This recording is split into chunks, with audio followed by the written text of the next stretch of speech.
കൊടിയ ദാരിദ്ര്യം ഭക്ഷണം പോലും ആഡംബരമായി മാറി. ദുഃഖം പങ്കുവച്ച് നൈജീരിയൻ മെത്രാൻ.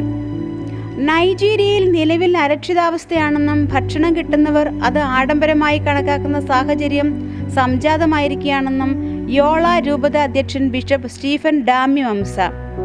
കുതിച്ചുയർന്ന പണപ്പെരുപ്പം, സമ്പൂർണ്ണ സാമ്പത്തിക പ്രതിസന്ധി എന്നിവ നൈജീരിയയെ അരക്ഷിതാവസ്ഥയിലേക്ക് നടുവിലെത്തിച്ചുവെന്ന് ജനങ്ങളുടെ ഉപജീവനത്തെ ഇത് പ്രതികൂലമായി ബാധിച്ചുവെന്നും അദ്ദേഹം വെളിപ്പെടുത്തി. 2024 രൂപത പാസ്റ്ററൽ കൗൺസിൽ മീറ്റിംഗിന്റെ സമാപന വേളയിൽ നടത്തിയ പ്രസംഗത്തിലായിരുന്നു ബിഷപ്പ് മംസ ഇക്കാര്യങ്ങൾ പറഞ്ഞത്.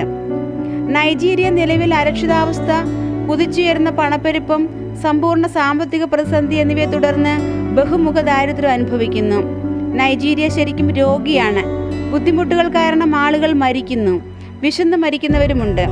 സ്കൂൾ ഫീസ് അടയ്ക്കാൻ കഴിയാത്തതിനാൽ പലരും തങ്ങളുടെ കുട്ടികളെ സ്കൂളിൽ നിന്ന് പിൻവലിച്ചു. പലരും വീട്ടുവാടക നൽകാൻ കഴിയാത്തതിനാൽ അവരുടെ വീടുകളിൽ നിന്ന് പുറത്താക്കപ്പെട്ടു. ബില്ലുകൾ അടയ്ക്കാൻ കഴിയാത്തതിനാൽ പലർക്കും ആശുപത്രിയിൽ പോകാൻ കഴിയില്ല. എല്ലാം നിശ്ചലമായി. ബുദ്ധിമുട്ടുകളും വിലക്കയറ്റവും കാരണം സഭയിലെയും ധാരാളം പദ്ധതികളെ ബാധിച്ചു.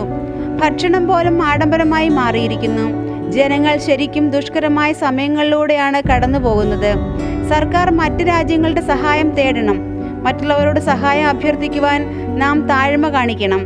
നിലവിലെ വെല്ലുവിളികളെ അതിജീവിക്കാൻ ദൈവത്തിന്റെ മുഖം തേടണം.